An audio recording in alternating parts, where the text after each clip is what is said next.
सल्लल्लाहु अलैहि या रसूलल्लाह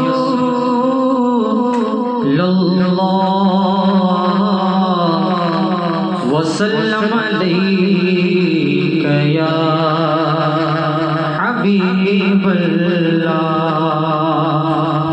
गमे मुस्तफा जिसके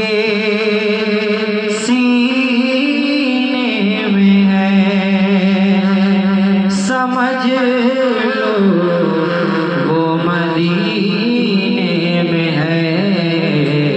सल्लल्लाहु अलैहि या रसूलल्लाह वसल्लम अलैका या हबीबल्लाह। कलाम हुज़ूर शेख आज़म एक दो शेर समाअत फरमाएं। एक बार पिछले मस्जिद के कह दीजिए सुभान अल्लाह।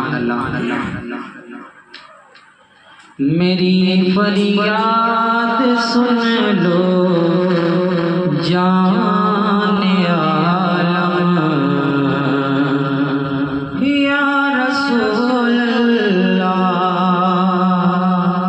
मेरी फरियाद सुन लो जाने आलम या रसूल अल्लाह।